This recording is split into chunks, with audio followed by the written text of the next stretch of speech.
Прывітанне ўсім слухачам і гледачам Еўрарадыё. Сёння мы працягваем дэбаты. Палітычнае жыццё Беларусі віруе і за межамі краіны. Дакладней, за межамі найперш краіны яно і віруе. А якое ж палітычнае жыццё ды без дэбатаў? Удзельнікі нашай праграмы, як звычайна, спрачаюцца на тэмы, важныя для беларускага грамадства. Дэбаты адбываюцца па строгіх правілах, і мы па магчымасці, безумоўна, будзем іх прытрымлівацца. У кожнага будзе час выказацца, раскрытыкаваць суперніка і адказаць на пытанне. Хто выглядае больш пераканаўчым, вырашаеце вы, нашыя гледачы, галасуючы у чаце трансляцыі. Гэта галасаванне пачнецца адразу фактычна з можа быць, праз некалькі хвілінаў ад пачатку нашага стрыма. Мадэрую дэбаты я, Зміцер Лукашук. А сёння у нашых дэбатах сустракаюцца два знаных чалавека. Калі ласка, першы гэта намеснік прадстаўніка па транзіце ўлады аб'яднанага пераходнага кабінета, намеснік кіраўніка народнага антыкрызіснага ўпраўлення і прадстаўнік фракцыі спіс латушкі і руху за свабоду ў Координацыйнай радзе Артём Брухан. Добрый день, Артём. Добрый день. І грамадскі актывіст, сузаснавальнік Белага легіёна, кіраўнік паспалітага рушання Сергей Бульба. Вітаю, Сергей. Вітаю. Якія у дэмакратычных сілаў магчымасці ўплываць на сітуацыю ўнутры Беларусі? Ці варта дым сілам увогуле рэагаваць на электаральную кампанію ў 2025 годзе? Што не так з заклікам галасаваць супраць усіх і якія ёсць іншыя варыянты удзелу ці не удзелу у гэтай выбарчай кампаніі? Пра ўсё гэта літаральна праз пару хвілінаў. А для пачатку, каб вызначыць, хто будзе выкладаць сваю пазіцыю першым, я кіну манетку. Вот у мяне ёсць манетка, і каму пашчасціць больш, той і выйграе. Каму арол, каму рэшка. Сергей, што выбіраеце? Арол. Но глупо бы было, да. Подкидаю. Орол. Ну вот. Ну, так склалася. Таким чынам, давайте для пачатку попрошу выказаць, і гэта будзе пытанне да абодвух, толькі што вось у Сергея Бульбы па выніку лесавання першая магчымасць першаму выказаць сваё гледзішча і коротко абазначыць ваше стаўленне да таго электаральнага працэсу, што лукашэнкаўская прапаганда гучна называе прэзідэнцкія выбары. Вось ваше стаўленне да таго, што будзе адбывацца ў 25-м годзе пад вось гэтай гучнай назвай. Калі ласка, Сергей. Явно это спектакль не для народа. Як там жарт быў, это самае, калі пад вашага лёсавання нешта залежала, вас бы да выбараў не падпускалі, да? Лукашенко, натуральна, пасля 20-го году з насцярогай стаўляецца. Відаць, для яго это сур'ёзная псіхатраўма. Падобна, што крайні раз ён сапраўды выйграваў выбары, это, напэўна, першы, максімум это самае. Это ў 2000-м ці калі яны там былі. Усе астатнія ён цудоўна ведаў, што это сфальсіфікаваныя, што это дадзеныя несапраўдныя. Але ж паколькі народ праглынаў это ў 2005-м, 2010-м, як бы так арганізавана супраціву не ўзнікла ў 2015-м, то Лукашенко ўжо і звыкся, ён вырашыў, што значыцца так і трэба, ўсё нармальна. І ён, канешне, быў вельмі здзіўлены таму патэнцыялу тым людзям, якія выйшлі супраць яго ў 2020 годзе. Для яго это быў, што называецца, это нават горай, чым халодны душ, таму што ён сапраўды уверваў, што ён, напэўна, другі пасля Бога. А аказваецца, ёсць толькі людзей, якія, да яго ставляюцца неяк не зусім так, як яму хочацца. А зараз глядзіце, 2025 год. Ён можа быць цікавы толькі тым, што Москва ўсё ж таки пагаворваюць, не дае добро на 7-й тэрмін царавання Лукашэнкі. Вот этим ён можа быць цікавы. Разгарнуць на сённяшні дзень такі ж рух, як разгарнулі ў 20-м годзе шырокі нацыянальны рух, да, шырокі грамадскі рух, так правільнее будзе. Зараз унутры Беларусі няма такого патэнцыялу. Тым больш улады сваёй вот этой хвалей пастаяннай рэпрэсій глядзіце, што адбылося. Вот калі стратэгічна трошку припадняцца над паверх вышэй, до 2020 года у нас было 3 асноўных наратывы. Это беларусы-незалежнікі, ну, як бы для якіх Беларусі вельмі важна, беларусы, якія вакол Лукашэнкі, умоўныя БССРаўскія, для якіх Беларусь як быццам бы і важна, а быццам і не вельмі. Ну і трэцяе, это і найменшыя, это ў прынцыпе рускамірскія. Рускамірскія, асэнсаваўшы сітуацыю, што Лукашенко не дасць стварыць нармальную прарасейскую партыю, паколькі ён 30 гадоў ён для іх імітацыі займаўся, то бок яны асэнсавалі. Яны ўвайшлі ў давер, скажем, да тых беларусаў, якія называюць сябе бацькамі, і за кошт, скажем так, і фінансавую тым ліку, і іншай падтрымкі з боку Расіі, яны ўвайшлі ў ідэалагічныя структуры, у тым ліку на масавыя сродкі інфармацыі, дзе яны маглі ўплываць. Таксама, я так разумею, з іхняй падачы была здзейснена эта хваля, якая і зараз не спыняецца, хваля рэпрэсій. Да чаго это прывяло? То, што з Беларусі па розных ацэнках з'ехала ад паўмільёна, і нехта называе лічбу нават 2 мільёны людзей. То бок, разумееце, для нацыі у 9 мільёнаў это крытычна, таму што пасіянары звычайна складаюць 4-5% ў любым грамадстве. Это правило не мае выняткаў, яно не без выключэнняў, яно што для нямецкага, што для расійскага, што для габрэйскага, што для амерыканскага грамадства, яно аднолькавае.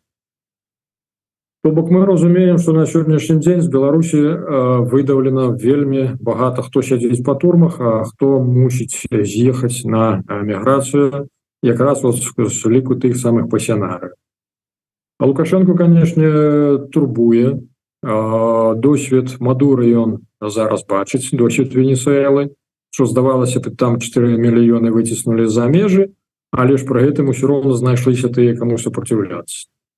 Але ж тым не менш, агулам яго, напэўна, досвед Мадуры ўдахнаўляе, як бы натхняе, таму што яны бачаць мэты, яны сваёй чарговы раз не дасягнулі. Вяртаючыся да электаральнай кампаніі, ну, я асаблівага сэнсу не бачу не ўдзельнічаць, не ўдзельнічаць. Это ўсё называецца легітымізацыя так званых выбараў. На маё разуменне, у нас няма іншых варыянтаў, чым это чорныя лебедзі ў варыянце ці рускія з Лукашэнкам паступяць так же, як ёсць версія, што з Макеем паступілі, ці тушка сама ўжо, як бы так, скажем, ад моцнага ізносу і стрёпанасці ад пастаянных стрэсаў сама адкінецца. Але ж для гэтага варыянту зноўку такі ўсе гатовыя, акрамя беларусацэнтрычных. Я ўжо гаварыў, это і Карпенков са сваімі атрадамі, это і Шуневіч, які нават заходнікаў на рыбаловы то снайпероў робіць. То бок у Беларусі ўсе ўжо падрыхтаваліся для раздзірбану тое, што будзе пасля Лукашэнкі, акрамя нацыянальна арыентаваных беларусаў. Вот это адзіныя магчымасці, якія я бачу, што могуць мяняць сітуацыю. Усё астатняе заклікі ўсіх нашых цудоўных штабоў з кабінетамі і ўсё астатняе дэмакратычнай супольнасці, яны, на жаль, застануцца як бы актуальнымі толькі для нас саміх. Дзякуй вялікі. Як вы заўважылі, я адмыслова не выводзіў таймер, гадзіннік на экран і ўвогуле не абмяжоўваў у часе наших выступоўцаў. Але гэта не азначае, што камусьці будзе больш, камусьці менш. Я сачыў за часам. Сергей зараз выступаў 5 хвілінаў. Таму, Артём, у вас ёсць як мінімум 5 хвілінаў таксама на тое, каб выказаць сваю пазіцыю. Пытанне тое ж самае, якое я задаваў Сергею, і для вызначэння стаўлення пазіцыі, ну, вы можете, в прынцыпе, у вас ёсць магчымасць, как бы так, адразу убачыўшы пазіцыю Сергея, троху, можа быць, адрэагаваць на яе, але тым не менш, найперш, ваше бачанне таго, ваше гледзішча, стаўленне да таго электаральнага працэсу, што лукашэнкаўская прапаганда гучна называе прэзідэнцкімі выбарамі на 25 год. Калі ласка. Па-першае, тое, што будзе адбывацца ў 25-м годзе, нельга ў ніякім выпадку называць выбарамі. Ну, гэта будзе спецаперацыя па перапрызначэнню Лукашэнкі. Таму казаць, што гэта выбары, ну, нельга ні на якім узроўні. Таму ні пра якую легітымізацыю размовы тут не ідзе. Але мы вельмі добра разумеем, што электаральная кампанія, якая звязаная з так званымі прэзідэнцкімі выбарамі, гэта заўсёды, нават у дастаткова дыктатарскіх сістэмах, аўтарытарных сістэмах, ну, гэта сітуацыя, калі гэта сістэма не столь стабільна. Ёй трэба штосьці рабіць, дэманстраваць сваю вертыкалі, дэманстраваць грамадству, дэманстраваць сілавікам, што яна кантралюе сітуацыю. І вось калі не выкарыстоўваюць такія шансы, то казаць пра нейкую суб'ектнасць тут не прыходзіцца. І вось гэты цудоўны аналіз спадара Сергея з інсайдамі з Крамля, ад Пуціна, я думаю, ён вельмі цікавы, але ў гэтым аналізе, ну, зусім адсутнічае ў нейкім ступені суб'ектнасць беларускага грамадства.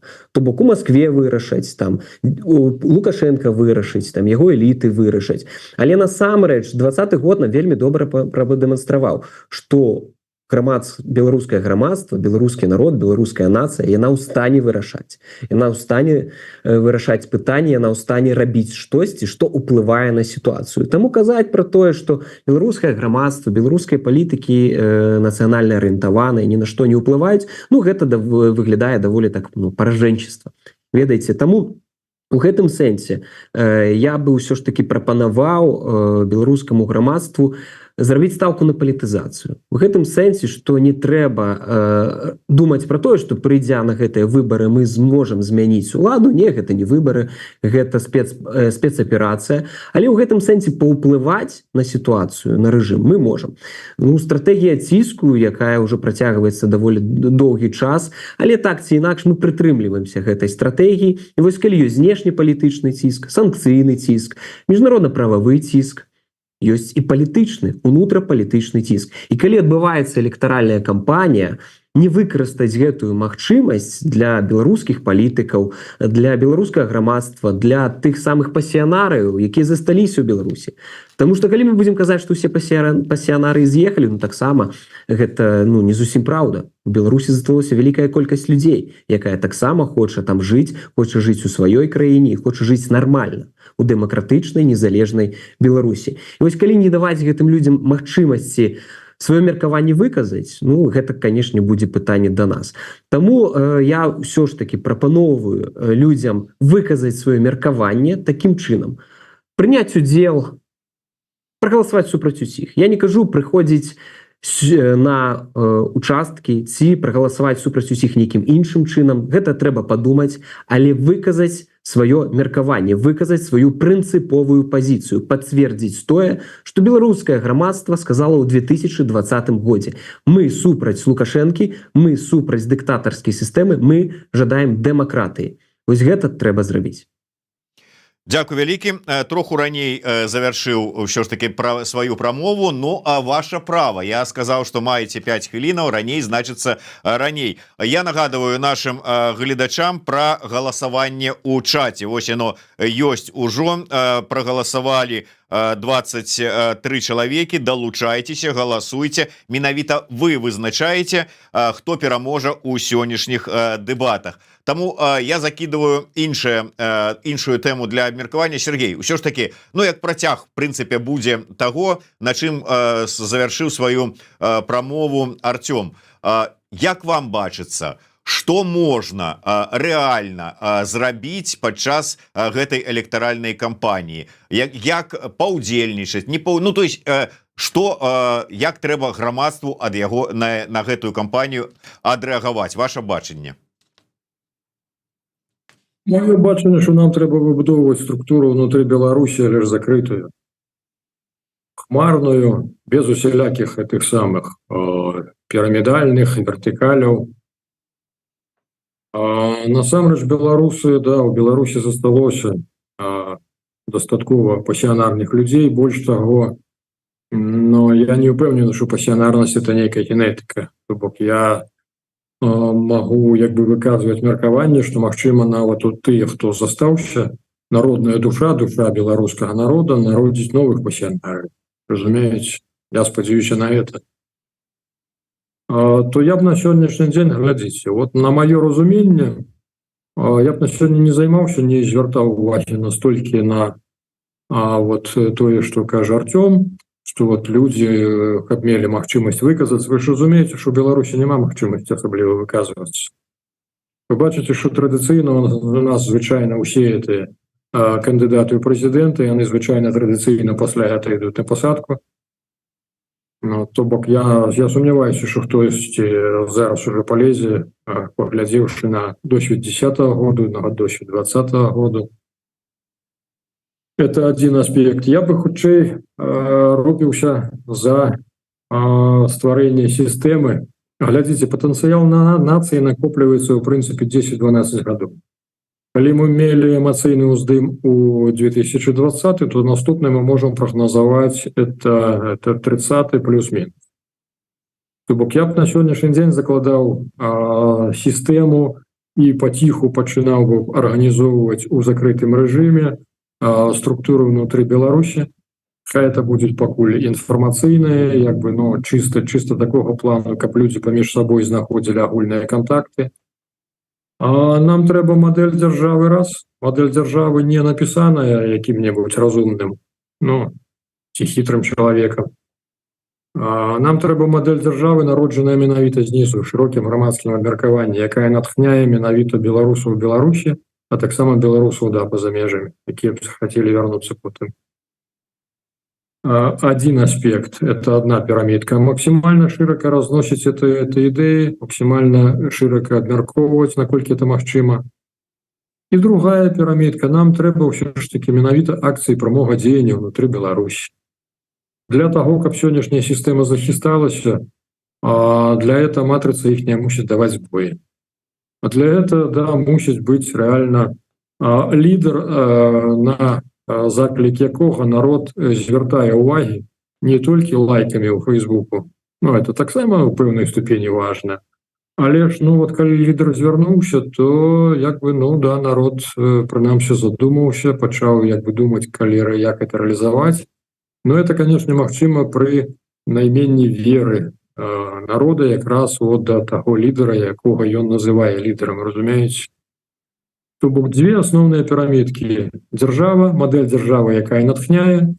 Я памятаю, як з мінулага складу палаткі, калі яшчэ былі людзі, як бы так, трошку здольныя мысліць, транслявалі, што не паўтарайце нам 100 разоў, што Лукашенко мудак, мы это без вас ведаем. Вы нам лепш пакажыце, што вы хочаце. Так вот, нам трэба паказаць рэальна, што мы хочам раз.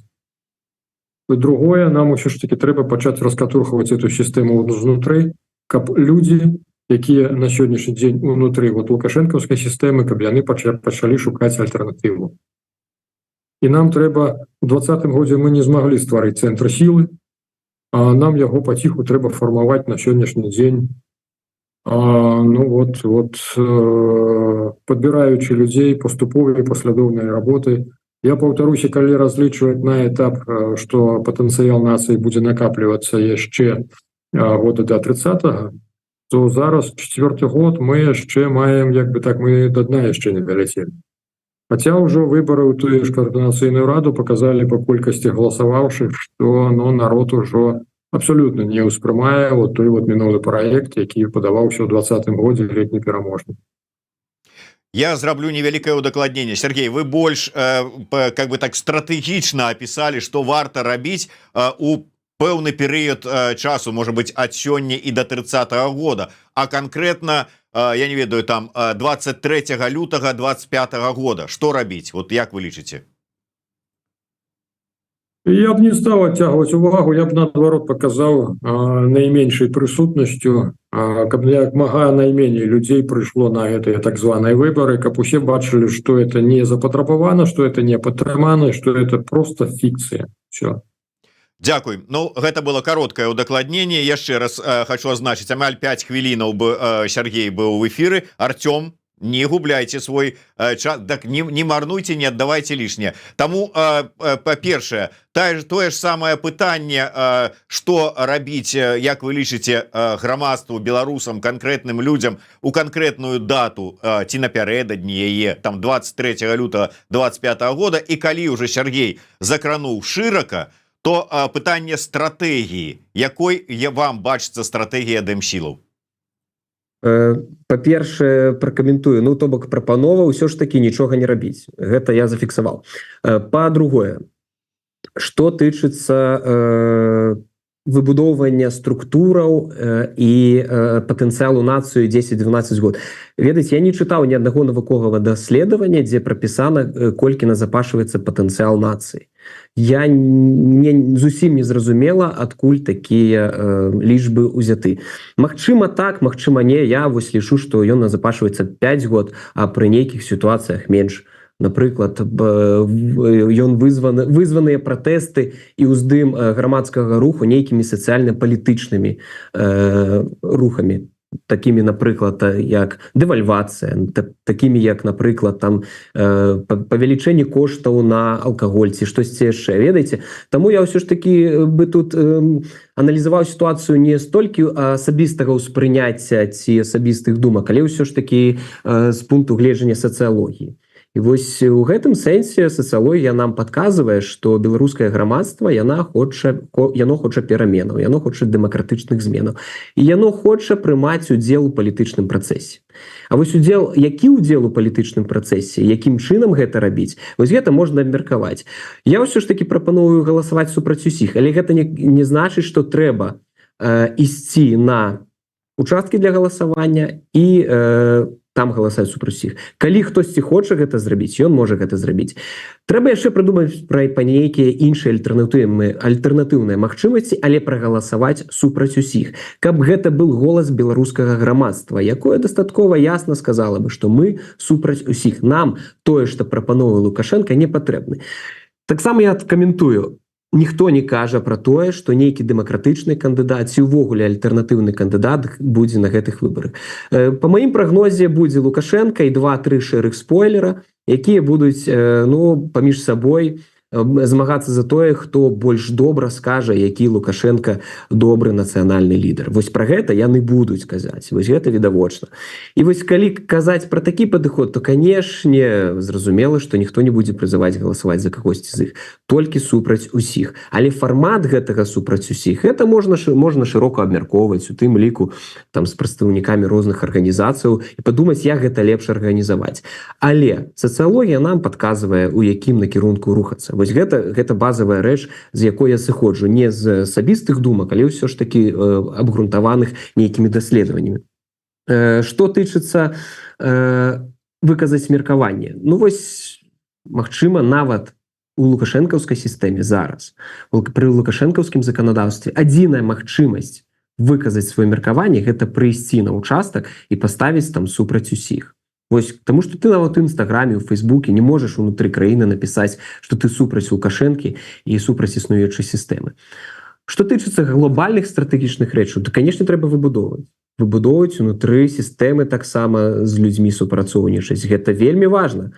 Гэта вельмі важна выбудоўваць такія ячэйкі, якія хочуць незалежнай, вольнай, дэмакратычнай Беларусі. Можа, яны не так на яе глядзяць, як мы з вами, але так ці інакш гэты ўплыў павінен быць. Таму што змены без раскола элітаў яны не могуць адбыцца. І вось калі мы будзем ціснуць на гэтыя эліты выключна акцыямі прамога ўздзеяння, мы іх толькі кансалідуем.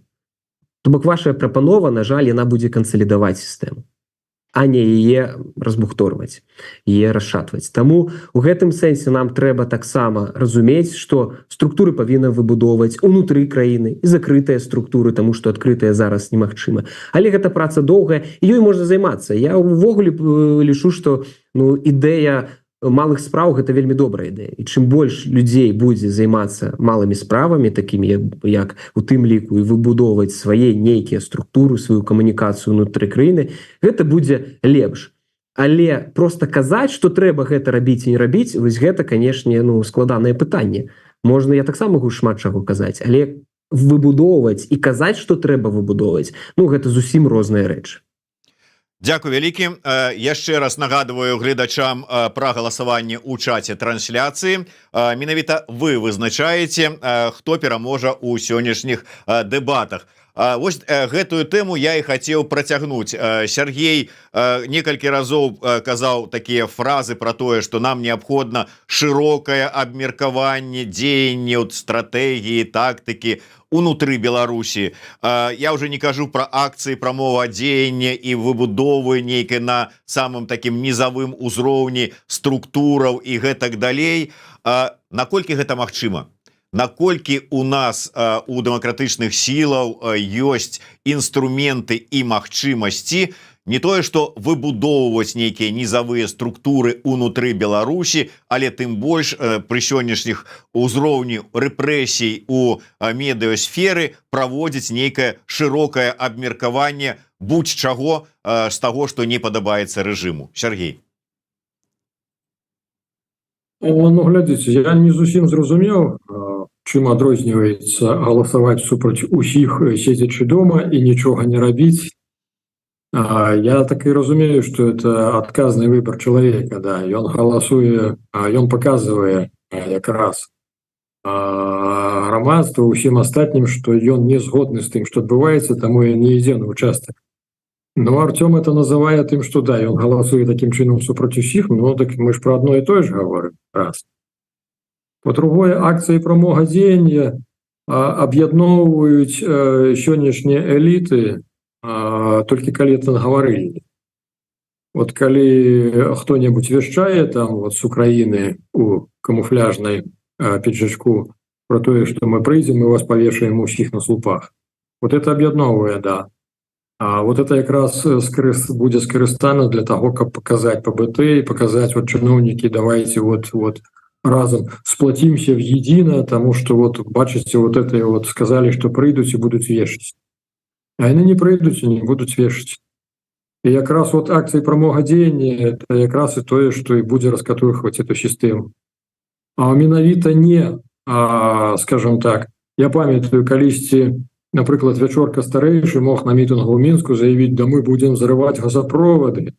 Ну, ему это можно, напэўна, гаварыць, я не ведаю, потому что, ну, нават бачыце, ніякай рэакцыі з боку спецслужбаў на той час не было, тому что все разумелі, что это, ну, хороший, милый человек, які пагаварыў, вот нешта такое вот сказаў, такое вот сур'ёзнае, ўсё, і на этом нічого далей не будзе. No. То бок я не здарма сказаў пра пасіянарыў, пра новых пасіянарыў, якія ўсё ж таки магчыма дома народзяцца. Ці у нас тут з'явяцца варыянты, што ўсё ж таки на дыяспоры нехта нойдзецца, хто ўсё ж таки сапраўды не так, як, глядзіце, я быў вельмі здзіўлены, калі пачуў, што вот калі адбылася эта стратэгічная сустрэча в Амерыцы пані Ціхановскай з прадстаўнікамі Дзярждэпа, то там на сайте Дзярждэпа появілася інфармацыя про то, што мадам Ціхановская кіруе непасрэдна полком Каліноўскага, што яна каардынуе дзейнасць усіх партызанаў на тэрыторыі Беларусі. Боже, но мне аж захацелася страху перажагнацца ды схавацца куды-небудзь. Вот тое ж самае, напэўна, у беларускіх чыноўнікаў узнікае, да? Так вот это вот пагрозы, вечныя пагрозы пра прымяненне чагосьці, яны сапраўды будуць іх аб'ядноўваць. А рэальныя дзеянні, вот тут я ўжо сумняваюся, тут, даруйце, это практычны досвед, это ўжо трошку інша. Але, Сергей, вы не адказалі на пытанне, якія ў нас ёсць магчымасці арганізоўваць і гэтыя слуханні, абмеркаванні шырокія і акцыі?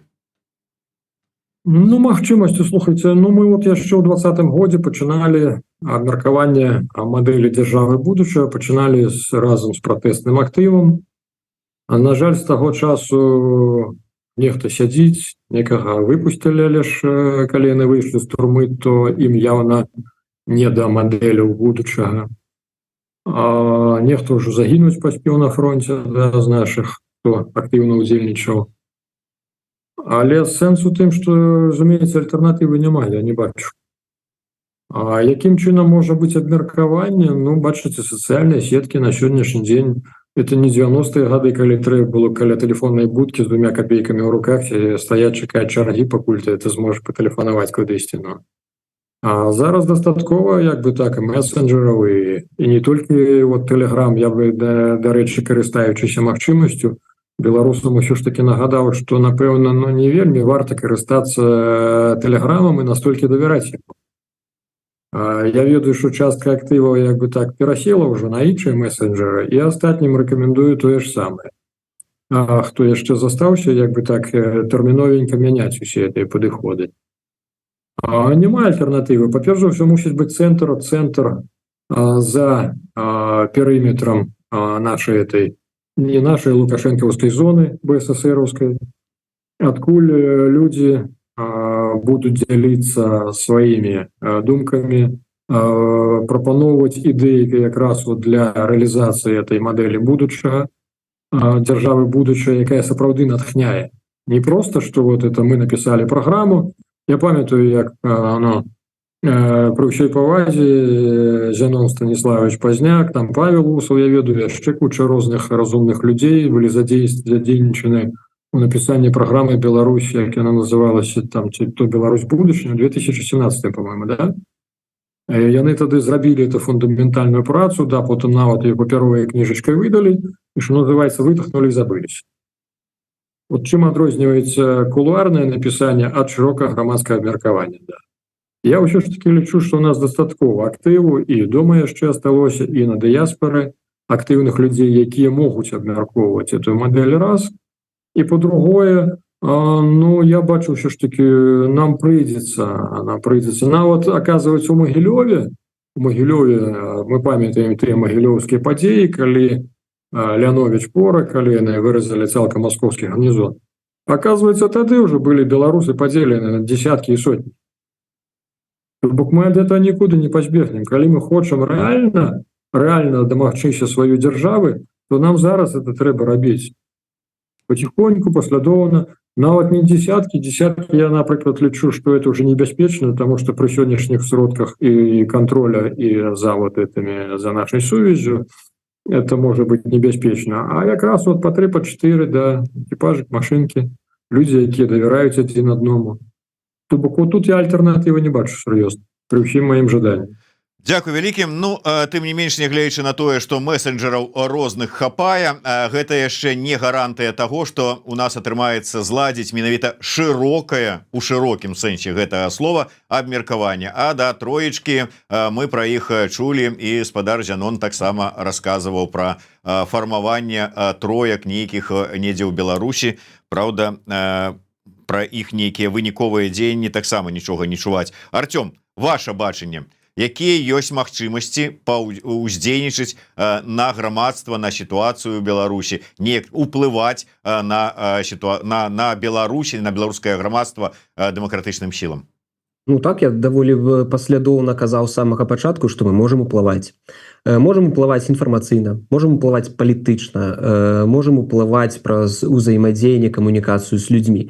Таму ж усё ж такі разуменне таго, што змены могуць у Беларусі адбыцца ці то рэвалюцыйным, ці то эвалюцыйным, ці нейкім іншым чынам, гэта ўсё, такое, ведаеце, мы можам абмяркоўваць шмат чаго, рыхтаваць стройкі, рыхтаваць ячэйкі, 10, 15, 20 год, ці будуць яны падрыхтаваны, ці хто будзе гэтым займацца, у каго ёсць навык гэта зрабіць. А вось я з асабістага прыкладу чыноўніка вам магу прывесці прыклад. Уплываць на сістэму. Вось у 2020 годзе адбылося пратэснае галасаванне, і сістэма павінна была рэагаваць, фальсіфікаваць, наўпрост жорстка фальсіфікаваць гэты выбар. І колькі мне потым маіх падначаленых тэлефанавала, прабачце, у п'яным выглядзе, і казалі, як так можна, нас вынуждалі фальсіфікаваць, і потым пазвальняліся, сышлі з гэтай сістэмы, таму што не маглі гэтага рабіць. Вось гэта я называю ціскам на сістэму. Не інфармацыйна мы там сядзім і абмяркоўваем стварэнне віртуальных нейкіх структураў, якія ці то будуць, ці то не будуць, а вось рэальны ўплыў на сістэму. Па-першае, нават Лукашенко пацвярджае ў сваім выступе, што не хвалюйцеся, ідзіце ў камісіі і фальсіфікуйце, я вам дазваляю, я вас падтрымаю. Ён разумее гэтую іншую зваротную сувязь, што не хочуць людзі, нават сістэма яго не хоча ісці на фальсіфікацыі. І калі мы не зробім вось гэты ціск на сістэму, на чыноўнікаў, на вертыкаль, і не адбудзецца ў перспектыве ніякай рэвалюцыі. Таму што, напрыклад, лютаўская рэвалюцыя ў Расіі, яна ж адбылася якім чынам? Там былі і працоўныя падняліся, і сяляне, і нават частка элітаў так званых яны прапанавалі цару адракчыся ад прастола.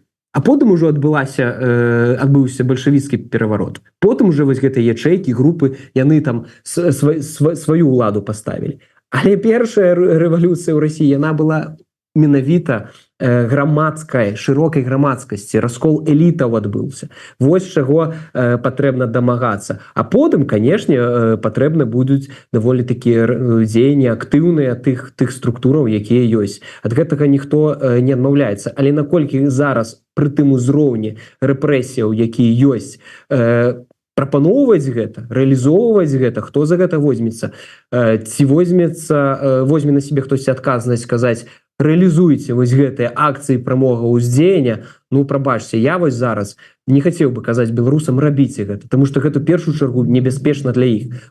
Бяспека, зрабіць так, гэта было бяспечна, складана. Таму ўсё ж такі ў першую чаргу давайце у гэтым сэнсе не проста казаць, а рабіць. І вось у нас ёсць магчымасць зрабіць палітычнае дзеянне праз тыя інструменты, якія ў нас ёсць.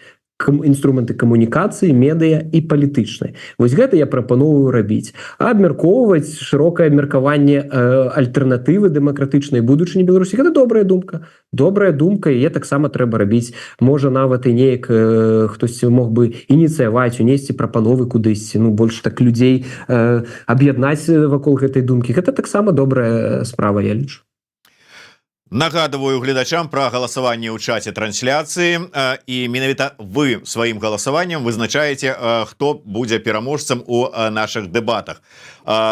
Яшчэ адна тэма, закидываю першае слово, як звычайна, у Сергея Бульбы. Сергей, як вы лічыце, вот зараз шмат кажуць таксама пра тое, што калі у Дэмсіл няма магчымасці неяк ўсё ж таки паўздзейнічаць, паўдзельнічаць у электаральных працэсах унутры Беларусі, то не трэба ўсё ж таки цалкам ігнараваць гэты працэс, а правесці, напрыклад, нейкія там выбары, ці не выбары, ці нейкую кампанію, ці яшчэ што-небудзь кшталту вот такой кампаніі, таксама типа электаральнай, у сябе тут для беларусаў замежжа. Як вы лічыце, ці варта такім чынам неяк рэагаваць на тую кампанію, якую будзе праводзіць лукашэнкаўскі рэжым, ці варта рабіць такія вось дзеянні, такія кампаніі за мяжой? Зміцер, тут пытанне зноўку такія. Я паколькі доўга не мог жыць у Беларусі, неяк так нервова адносяцца спецслужбы беларускія, калі я там быў увесь час под контролем, то я за гэты час багата дзе жыў па свеце ў розных краінах. То глядзіце, нават тыбетцы, якія, зямля якіх зараз забрана, яны зараз па свеце бегаюць, нават яны умудрыліся зрабіць, я так разумею, парламент свой, прызначыць это самае, што ў іх там урад у выгнанні, я так разумею, вельмі такі аўтарытэтны, прызнаны. Разумееце, там людзі сапраўды, яны, я ведаю тыбетцаў, разумееце, я пражыў сярод іх багата, на жаль, это не зусім тое, што нам апісваюць, вот это Freedom for Tibet, што там прям все такія в едином порыве. Там дуже багата такіх же ж людзей, як бы такія, як у нас у Беларусі, сярэднестатыстычныя, якія не вельмі куды імкнуцца, якім не вельмі што цікава. Але што не менш, я быў здзіўлены тым, што яны гэты інструмент адладзілі. Я пра выбары. І прычым яны выбіраюць рэальна паважаных людзей, а не не биг-датай пралічаных, а менавіта тых, каго яны рэальна паважаюць. І гэтыя людзі імкнуцца далей рабіць на карысць іхняй дзяржавы, іхняй мары. То бок я тут не адмаўляю, што нам не патрэбныя выбары на дыяспары, не адмаўляю, але ж пры гэтым, глядзіце, рэчаіснасць, як кажа Артём, сацыялогія, яна неумольная. Мы ж бачым, колькі там 6 тысяч прыняло ўдзел у выбарах у Координацыйную раду. Это ўсё? Разумееце, нават для дыяспары это, калі б это сапраўды было лёсавызначальнае, калі б людзі паверылі, што это да чагосьці вядзе, што это адкрывае перспектыву, то я думаю, што і на дыяспары спакойна прагаласавалі сотні тысяч Але ж тое, што прагаласавала 6, там, по-моему, 700 тысяч, то это якраз сведчанне таго, што прычым это ўсе адраю ўсе разам.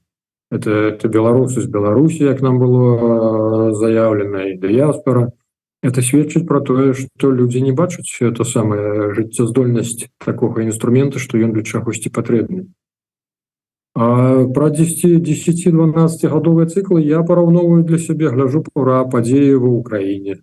А колькі там мы з украінцамі абсалютна блізкія народы, вельмі падобныя з постсавецкай траўматыкай адной і той же ж. Таму я лічу, што да, вот мы можам браць іхнюю храналогію і прыкладна прагназаваць, што ў нас калі магчыма. Таму да, на жаль, это самае, мушу адзначыць, што да, мы зараз не на пад'ёме, таму это аб'ектыўна трэба прызнаць, але ж зараз якраз добры час для таго, каб закладаць прынцыпы для нармальнай сістэмы работы, каб менавіта наш поспех стаў магчымым ужо у 30-м годзе, ну там плюс-мінус, паўтаруся, калі з'явіцца шанец. Праўда, шанец можа з'явіцца і значна раней, паўтаруся, калі пачнуцца там дзівасы унутры Беларусі, дзівасы, ну, я уже называл это «Чорный лебедь» и все остальное, то тут уже гавораць, ёсць такі тезіс про то, что рэвалюцыйная партия это не та, якая рыхтуе рэвалюцыю, а та, якая готовая да рэвалюцыі, разумееце? А вот у таких партиях мусіць быць якраз аднадумцы, якраз людзі, якія давяраюцца адзін аднаму. Это не абавязкова нават, каб эта партия называлася агулам. Это сапраўды, это чисто на даверы, это чисто на вот внутренних своих разумение, адчуванне. Дзякуй. Такое вось меркаванне з гэтай нагоды Сергея Бульбы. Артём, да вас тое ж самае пытанне.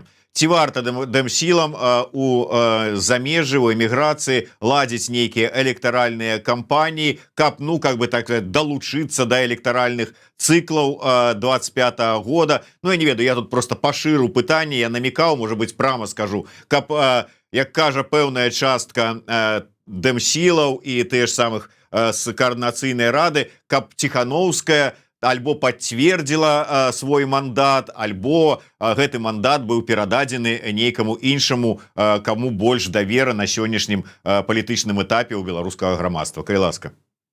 Не, у меня ёсць альтэрнатыўная прапанова ў гэтым сэнсе. Вось колькі беларусаў з'ехала за мяжу, вялікая колькасць. І ўсіх у іх скралі права голаса. Вось рэжым Лукашэнкі скраў права голаса. Вось ніхто з нас не зможа прыйсці нават у лукашэнкаўскую амбасаду, да, і вось выказаць сваё меркаванне там ці прагаласаваць, як каму больш, ці выказаць свой пратэст хутчэй супраць таго, што робіць рэжым Лукашэнкі. А вось вярнуць гэта права голаса беларусам, мне падаецца, было б важна. Ну, то бок фактычна правесці такое альтэрнатыўнае галасаванне менавіта вось па гэтым пытанні. Падобны зрабіць, я не ведаю, падобны бюлетэнь, штосьці такое, ці просто вотум недаверу Лукашэнкі на платформе. Чаму не? Вось гэта, мне падаецца, тое, якім чынам мы можам выкарыстаць вось гэтую грамадскую актыўнасць людзей і прадэманстраваць. Вось глядзіце, калі рэжым будзе казаць, што яго па іх падліках там 97% за Лукашэнку, а вось тут ёсць, умоўна кажучы, там некалькі дзесяткаў нават тысяч, калі прагаласуе, але там будуць супрацьлеглыя лічбы, ну, будзе відавочна, што вось рэжым ізноў фальсіфікаваў. Ну, то бок, штосьці такое, там, падлавіць яго на вось гэтых фальсіфікацыях зноў, таму што складана ўнутры краіны будзе гэта злавіць, але я думаю, таксама казаць, што зусім людзей, якія таемна зафіксуюць, як яно было насамрэч, вось я бы не казаў, што іх няма.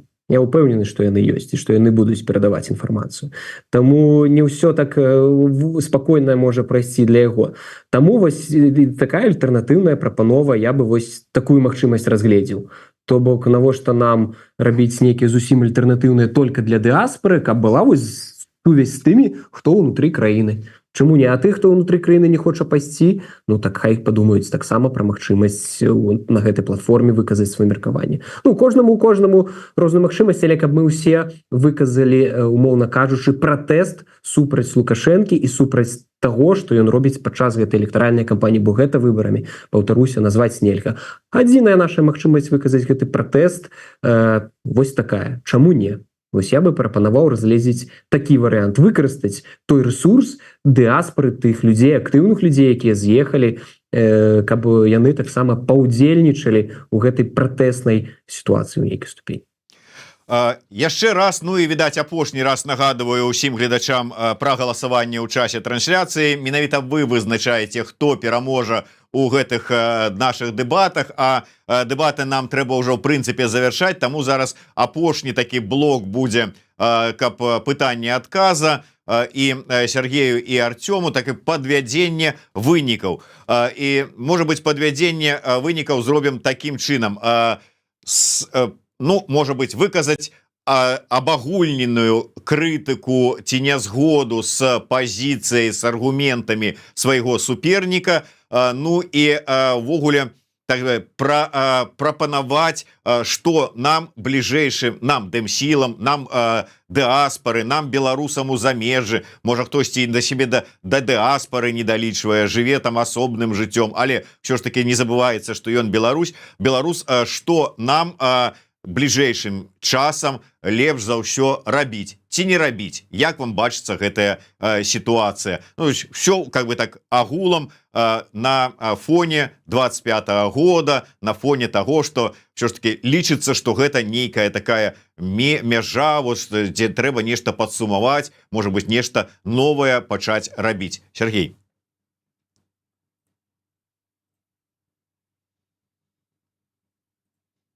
Сергей нешта знік.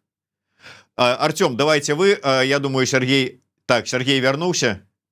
Вярнуўся, але ж не ўсё чуў, то можа Артём зараз выкажа, а ты мне потым нагадаеш яшчэ раз пытанне, добра? Ну, давайте. Раз перадае слово Артём, готовы? Да, так. Кай ласка. Ну, па-першае, я вось перад тым, як з'ехаў, ну, у Беларусі жыў апошнія гады, і я веру ў беларускае грамадства. Я шмат сустракаўся з людзьмі з рэгіёнаў, ездзіў па розных пытаннях, сустракаўся з людзьмі, размаўляў з людзьмі. Так, гэтыя былі пытанні там звязаныя з гісторыкай, культурнай каштоўнасцю, але таксама пытанні былі звязаныя з сацыяльна-эканамічнымі і іншымі. І вось я веру ў беларускае грамадства, я веру ў беларусаў. Я ўпэўнены, што яны хочуць самі ўплываць на сітуацыю. І вось гэта галоўнае, не нейкія структуры, якія будуць створаны, штосьці перахопяць, а беларускае грамадства. Таму што нашы беларусы гэта разумныя людзі, яны інтэлігентныя людзі, адукаваныя людзі. Яны вельмі добра разумеюць, што сёння сітуацыя вось такая, а заўтра можа быць іншая. Але пры гэтым выказаць сваё меркаванне і ўзяць адказнасць на сябе, грамадскую, палітычную, нейкую іншую, я ўпэўнены, што беларусы могуць і жадаюць. І вось таму я ўсё ж таки прапаноўваю маленькае грамадскае дзеянне, маленькае сацыяльнае дзеянне.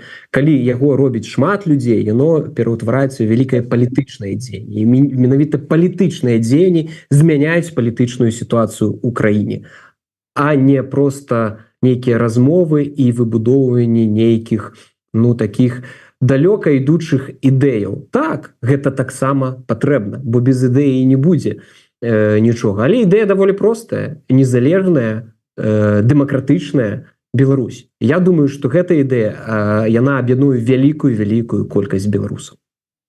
Сергей, ну, пытанне агульнае, просто падсумоўваючы нашыя размовы, можа быць, ёсць жаданне выказаць канцэнтраваную крытыку аргументаў, з якімі выступаў ваш апанент, ну і ввогуле акрэсліць ваше бачанне, хоць вы ўжо на пачатку і сказалі, але, можа быць, на фоне таго, што прагучала падчас гэтых дэбатаў, што беларусам за мяжой, а можа і ўнутры Беларусі таксама, чаму навошта ў гэтым пытаннем падзяляць, нам рабіць бліжэйшымі днямі, не ў 30-м годзе, а вось, ну, можа быць, на бліжэйшы год на фоне вось гэтай, ну, нібыта электаральнай мяжы 25-го года.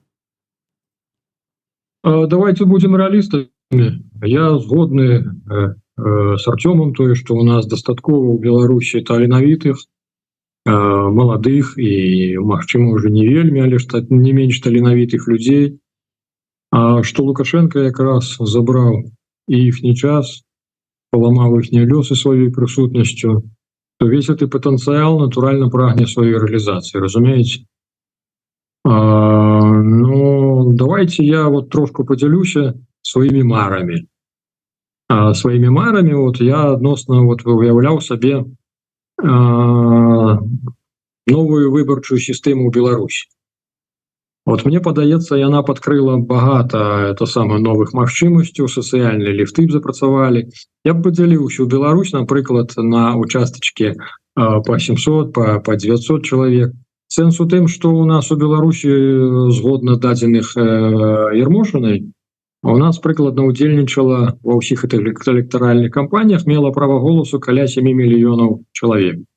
Чаму і ўзнікла лічба 10 тысяч участачкаў, дзе б можна было выбраць якраз вот этих вот актыўных людзей, каб яны галасавалі не за галабародьку, як ва ўкраіне атрымалі, да, вот, не за міфічнага Александра Рыгоровича, якога яны таксама у прынцыпе, ну, тэлевізор ён не такі вот, не ўсю праўду кажа, скажем так.